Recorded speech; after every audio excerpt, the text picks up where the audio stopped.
Assalamualaikum warahmatullahi wabarakatuh.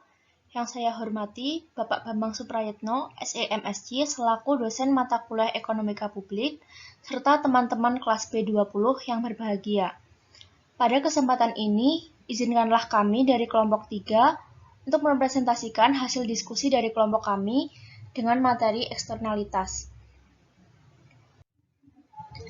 Pada materi atau topik eksternalitas ini, kelompok kami mereview jurnal dengan judul The Externalities of Energy Production in the Context of Development of Clean Energy Generation, di mana jurnal ini dimuat di dalam Environmental Science and Pollution Research pada tahun 2020, volume 27 dan dipublish pada 27 Februari 2020, halaman 11506 sampai 11530, di mana jurnal ini ditulis oleh Andrzej Bielecki, Sebastian Ernst, Wielota Skorczka, dan Igor Wiecznicki.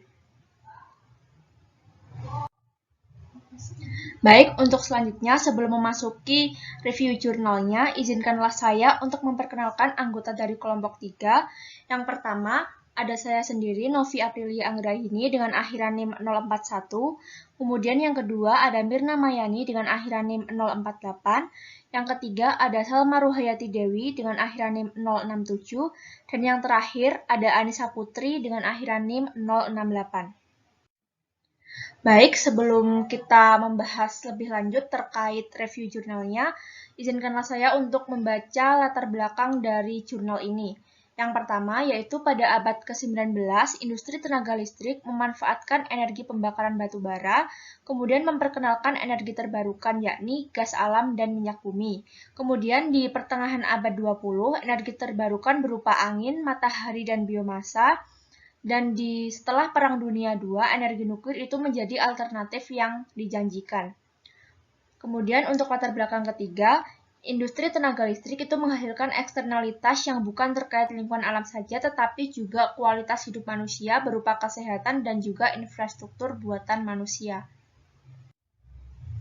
Untuk permasalahan yang akan kami review dari jurnal ini yaitu bagaimana eksternalitas pembangkit listrik oleh industri energi listrik terhadap perlindungan lingkungan alam dan kualitas hidup manusia berupa kesehatan dan infrastruktur buatan manusia. Baik, untuk research question pada jurnal ini yang pertama, yaitu bagaimana eksternalitas yang ditimbulkan dari produksi listrik terhadap lingkungan alam dan kesehatan manusia. Kemudian yang kedua, bagaimana metode pembangkitan listrik dalam pengembangan sumber energi bersih. Berikutnya, tujuan dari review jurnal ini yang pertama yaitu untuk mengetahui eksternalitas yang ditimbulkan dari produksi listrik terhadap lingkungan alam dan kesehatan manusia. Kemudian yang kedua, untuk menganalisis metode pembangkitan listrik dalam pengembangan sumber energi bersih. Metode penelitian pada jurnal ini yaitu menggunakan metode penelitian kualitatif, di mana studi kasus pembangkit listrik tenaga air ini dilakukan di Krostin, kemudian bencana Fukushima, bencana Chernobyl, dan Diablo Canyon. Nah, penelitian ini digunakan untuk meneliti suatu fenomena eksternalitas produksi energi dalam mengembangkan pembangkitan energi bersih. Informasi yang diambil berdasarkan studi kasus dampak lingkungan teknologi terpilih. Baik, sekian dari saya, kemudian akan dilanjutkan oleh rekan saya. Selanjutnya yaitu pembahasan dan hasil.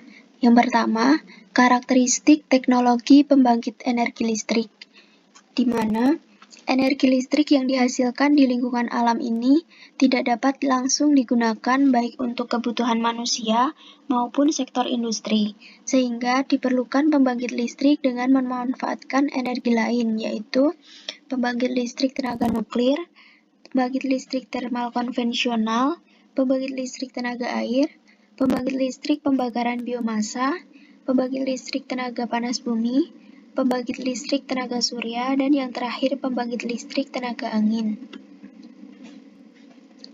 Yang pertama, pembangkit listrik tenaga nuklir. Listrik yang dihasilkan dari fisi nuklir ini memanfaatkan panas reaksi nuklir. meskipun masih dipertanyakan tentang keuntungannya seperti proses praktis tanpa polusi karena radiasi disaring secara efisien. Namun, kegagalan yang disebabkan tenaga nuklir ini akan sangat berbahaya. Contohnya terdapat 2 kerusakan, yaitu di Chernobyl tahun 1986 dan di Fukushima tahun 2011 yang diklasifikasikan sebagai kecelakaan yang besar, yaitu tingkat tertinggi ke-7 menurut International Nuclear Event Scale atau INES, yang dikembangkan secara kolaboratif oleh International Atomic Energy. Selanjutnya, pembangkit listrik termal konvensional. Energi panas yang dihasilkan dari pembakaran kimia bahan bakar fosil ini seperti batu bara, minyak mentah, atau gas alam yang dapat memancarkan zat beracun dan karbon dioksida sehingga dapat mengontaminasi pencemaran lingkungan seperti udara, air, dan tanah. Contohnya di Polandia, sebagian besar pembangkit listrik menggunakan batu bara beserta dengan konsekuensinya. Greenpeace Polandia menunjukkan bahwa emisi pembangkit listrik dan pemanas berbasis batu bara ini menyebabkan hampir 5.400 kematian dini per tahun sehingga dapat menurunkan kesejahteraan masyarakat. Selanjutnya, pembangkit listrik tenaga air. Listrik yang dihasilkan melalui energi kinetik air mengalir ini dilaksanakan di dalam bendungan, yaitu medan gravitasi bumi. Bendungan ini menjadi pembangkit air yang besar di Polandia hingga saat ini yang diklasifikasikan sebagai sumber energi bersih. Namun, memiliki dampak negatif yang dapat menyebabkan emisi metana intensif atau gas rumah kaca dari sisa-sisa organik yang terakumulasi di genangan air waduk, sehingga dapat mengubah ekosistem secara signifikan dan meningkatkan penguapan yang mengubah kelembapan udara di area luas. Selain itu, aerasi air menjadi berkurang dan dasar waduk menjadi berlumpur. Kemudian yang keempat, pembangkit listrik berdasarkan pembakaran biomasa atau produk dekomposisinya.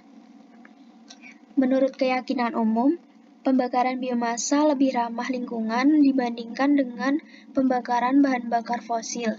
Namun, pada faktanya tidak seperti hasil yang dilakukan dalam penelitian ilmiah. Produksi biomasa dalam skala industri ini mengarah pada perluasan area pertanian atau perubahan penggunaan, dari yang beralih dari produksi makanan dan pakan ternak menjadi budidaya tanaman yang menghasilkan sumber energi. Namun memiliki dampak terhadap lingkungan dan tidak hanya pada kenaikan harga pangan dan pakan, tetapi juga degradasi lingkungan, misalnya konsumsi sumber daya air dan penurunan keanekaragaman hayati. Contohnya di Polandia, dapat mengurangi biaya implementasi dengan menambah biomasa ke batu bara, namun memiliki dampak korosi broiler, kegagalan ventilator, kebakaran, dan juga ledakan pada tahun 2005 hingga 2012. Selanjutnya, yang kelima, pembangkit listrik tenaga panas bumi. Menggunakan energi panas bumi yaitu diperoleh dari sumber daya bersuhu tinggi yang terletak jauh di bawah tanah, lalu panas dibawa naik ke permukaan melalui mata air panas atau batuan yang dipanaskan. Namun terhadap lingkungan, pembangkit listrik tenaga panas bumi ini memiliki dampak terutama dalam pencemaran baik di air, tanah maupun udara yang diakibatkan adanya pelepasan gas ke atmosfer. Selanjutnya, kita akan membahas mengenai pembangkit listrik tenaga surya, di mana listrik diperoleh melalui proses langsung dengan penggunaan fotovoltaik atau PV atau proses tidak langsung dengan memanen panas dan mengubahnya menjadi listrik. PV dulunya diremehkan dan dikritik, namun karena peningkatan efisiensi yang berkelanjutan telah membuktikan PV menjadi teknologi yang layak. Misalnya, dilaporkan bahwa biaya unit sel fotovoltaik dan biaya produksi listrik tenaga surya menurun. Selain itu, PV dapat ditempatkan pada infrastruktur yang ada, seperti atap. Hal ini mengurangi masalah konsumsi area setidaknya untuk pembangkitan terdistribusi. Kemudian, tidak semua daerah bisa mendapatkan energi panas surya yang efektif karena dengan mempertimbangkan masalah ekonomi dan teknologi insolasi yang tidak mencukupi yang merupakan kerugian yang serius.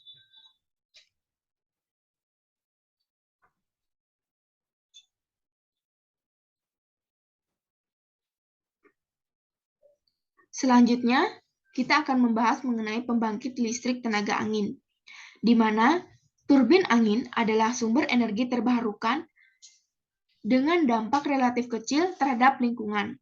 Tenaga angin memiliki pengaruh positif terhadap lingkungan. Hal ini dapat dilihat pada berkurangnya emisi CO2. Tenaga angin juga berkontribusi terhadap pengurangan konsumsi air. Namun, tenaga angin juga memberikan dampak negatif terhadap pertanian, kesehatan manusia, sektor peternakan, dan ancaman lingkungan bagi burung dan kelelawar. Nah, turbin angin menghasilkan kebisingan dan getaran dengan entitas rendah yang konstan yang terdiri dari komponen yang ditanggung oleh udara dan yang ditanggung oleh struktur. Secara teoritis, ini dapat menghasilkan stres yang pada gilirannya akan mempengaruhi kesehatan. Selanjutnya, kita akan membahas mengenai studi kasus pembangkit listrik tenaga air Crossdüsen. Gunung Pieni di perbatasan Polandia dan Slovakia memiliki tempat unik berupa padang rumput epilektik serotermik. Pegunungan yang terletak di dekat perbatasan antara Polandia dan Slovakia ini adalah wilayah yang unik dalam skala Eropa, dengan banyak ekosistem unik yang menampilkan padang rumput sotermik epilektik. Nah, mereka terbentuk dari keragaman lahan dan topografi bantuan besar di iklim mikro. Daerah ini memiliki flora dan fauna yang langka, sehingga perlu pemantauan perubahan oleh pembangunan waduk besar. Nah, hasil pemantauan terjadi perubahan pada fauna noctuid dari ekosistem bantuan serotermik dari pembangunan reservoir air di Costizen, Nitsija, dan Stromochwi. Selanjutnya, studi kasus bencana Fukushima.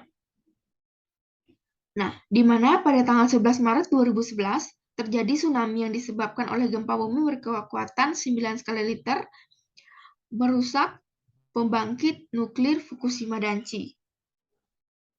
Akibatnya, beberapa reaktor mulai meleleh dan radionuklida terlepas ke lingkungan. Radioisotop C terakumulasi dalam rantai makanan laut yang disebabkan kecelakaan Fukushima. Kemudian, terdapat kasus non-kanker atau penyakit kronis yang selalu bertambah akibat bencana Fukushima. Jumlah maksimum kematian manusia diperkirakan 10.000 kasus, sedangkan untuk kanker 1.800 kasus. Alasan utama kematian non-kanker terkait dengan bertambahnya penyakit kronis akibat bencana dari Fukushima. Selanjutnya yaitu studi kasus bencana Chernobyl. Kecelakaan nuklir tahun 1986 akibat kesalahan operasi menyebabkan kehancuran reaktor dan ledakan isotop radioaktif yang dilepaskan sebesar 1.200 sampai 1.700. Kemudian yang berdampak terjadi kematian embrio tikus pada tahun 1987, kemudian frekuensi tikus heterozigot menurun setelah kecelakaan, kemudian tanaman pertanian terkontaminasi radioaktif, perubahan darah anak-anak yang terpapar radiasi, serta korban meninggal sebanyak 6.000 jiwa akibat ledakan. Selanjutnya, studi kasus bencana Diablo Canyon. Pembangkit listrik tenaga nuklir Diablo Canyon di California pada tahun 2018 memasok sebesar 9%. Di mana ada beberapa efek jangka panjang dari pembangkit listrik tenaga nuklir, terutama terkait dengan pembuangan panas. Pembangkit listrik tenaga nuklir Diablo Canyon di California adalah salah satu contohnya, yang pada tahun 2018 tadi memasak 99% dari pembangkit listrik di negara bagian California. Kemudian, dampaknya mampu mengisap larva ikan yang mati dan air hangat yang dilepas kembali ke laut menciptakan ekosistem buatan. Pertama-tama, ia menghisap larva ikan yang mati dalam prosesnya. Yang kemudian, air hangat yang dilepaskan kembali ke laut menciptakan ekosistem buatan. Kedua proses dipantau secara ketat, tetapi kesimpulan tentang dampaknya tidak koheren. Membunuh ikan dan larva ikan adalah fakta. Namun, bisa dibantah jika jumlah tersebut sama sekali mengganggu ekosistem. Jumlah kematian ikan jauh lebih besar dari industri perikanan pesisir California. Kemudian, di sisi lain, Diablo Canyon sangat berkontribusi dalam membatasi emisi karbon energi terbarukan mencapai 18% di tahun 2018.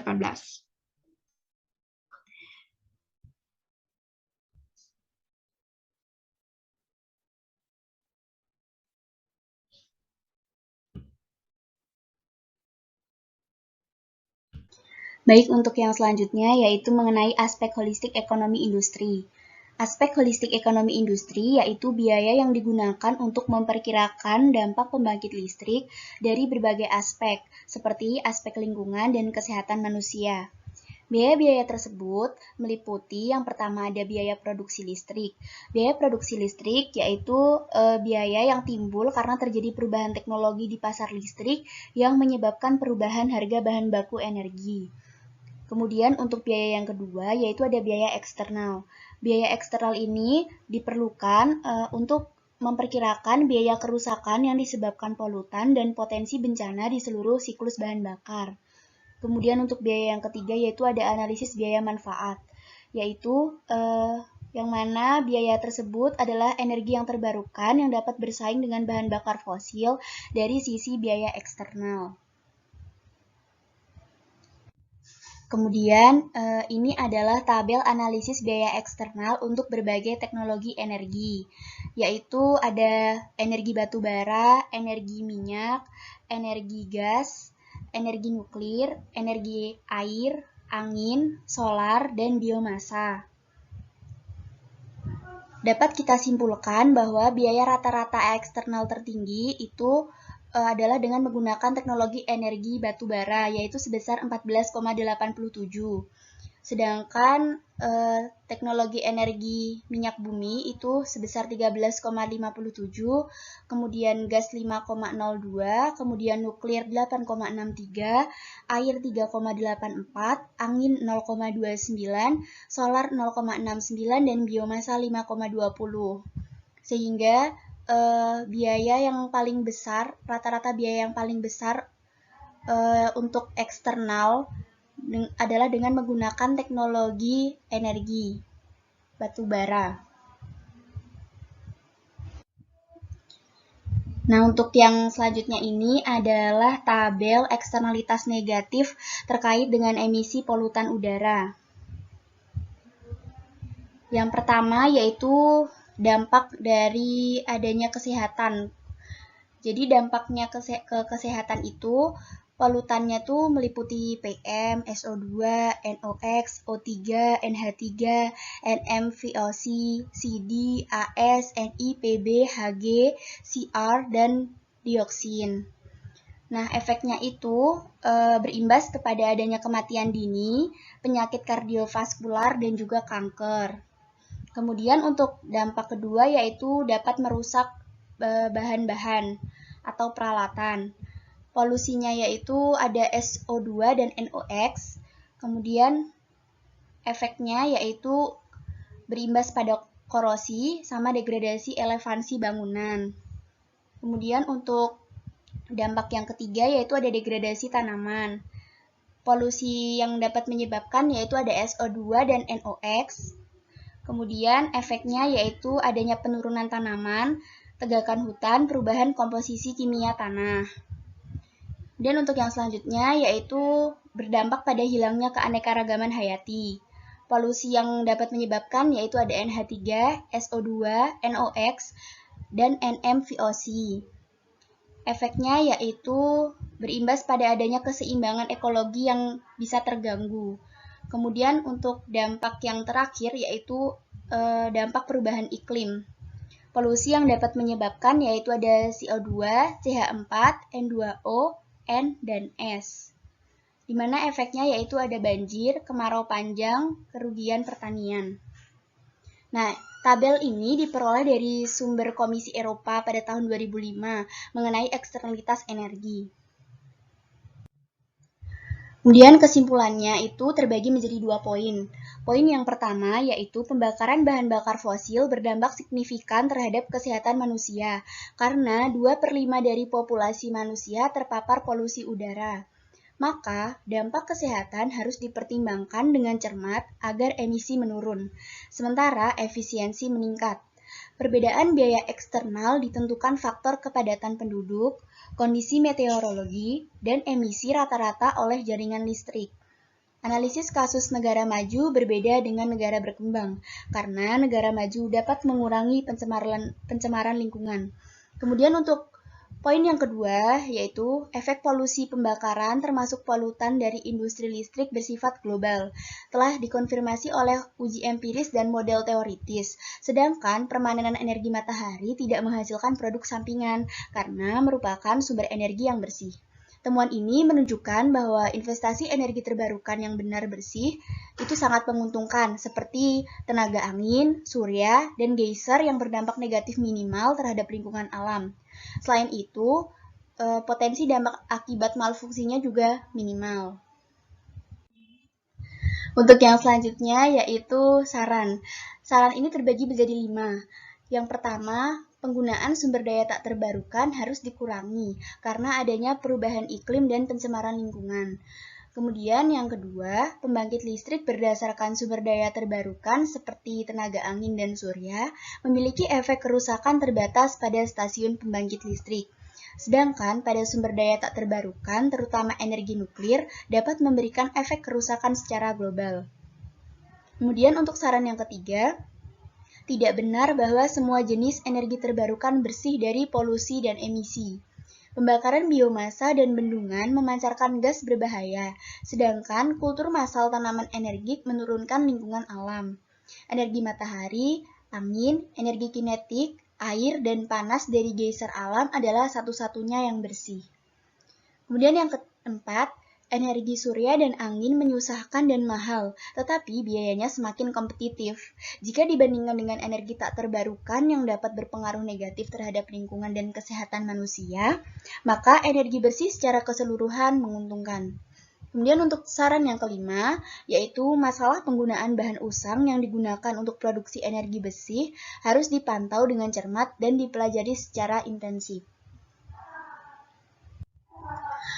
Nah, untuk yang selanjutnya yaitu rekomendasi kebijakan. Rekomendasi kebijakan yang pertama yaitu pemerintah perlu mengadakan observasi lebih mendalam mengenai potensi setiap daerah guna mengurangi resiko pembangunan pembangkit listrik serta efek jangka panjang. Kemudian untuk yang kedua yaitu pemerintah perlu membuat kebijakan standarisasi, keamanan, dan keselamatan serta pengawasan. Hal tersebut bertujuan untuk melindungi masyarakat dari adanya bahaya akibat tenaga listrik, meningkatkan keandalan sistem ketenaga listrikan, meningkatkan efisiensi pengoperasian dan pemanfaatan tenaga listrik. Kemudian untuk rekomendasi yang ketiga, yaitu pemerintah perlu membuat kebijakan pemanfaatan energi primer. Hal tersebut dilakukan dengan memanfaatkan energi terbarukan dengan memperhatikan aspek teknis, ekonomi, dan keselamatan lingkungan. Kemudian untuk rekomendasi yang terakhir, yaitu pemerintah harus memperhatikan kebijakan perlindungan lingkungan, di mana pelaku usaha itu diwajibkan untuk melakukan AMDAL atau analisis mengenai dampak lingkungan, yang meliputi AMDAL, analisis dampak lingkungan, RKL, rencana pengelolaan lingkungan, dan RPL, rencana pemantauan lingkungan, serta pelaku usaha juga diwajibkan untuk membuat UKL dan UPL, atau upaya pengelolaan lingkungan dan upaya pemantauan lingkungan hidup. Untuk yang selanjutnya yaitu kritik. Kritik positif yaitu penulis dapat menyimpulkan dengan baik perbandingan pembangkit listrik yang lebih baik dibangun yang memiliki perolehan biaya eksternalitas dari setiap energi yang paling rendah. Kemudian untuk kritik negatif ini ada dua. Yang pertama, penulis terlalu fokus terhadap data masa lalu, sehingga kurang efektif dengan perubahan lingkungan masa sekarang. Kemudian untuk yang kedua, penulis kurang mendata secara rinci dan mendalam mengenai jumlah biaya eksternalitas negatif yang ditimbulkan dari pembangkit listrik. Oke baik, sekian presentasi dari kelompok kami. Ada kurang lebihnya kami mohon maaf. Apabila ada pertanyaan, bisa diajukan melalui kolom komentar pada Facebook Group. Atas perhatiannya, kami ucapkan terima kasih. Wassalamualaikum warahmatullahi wabarakatuh.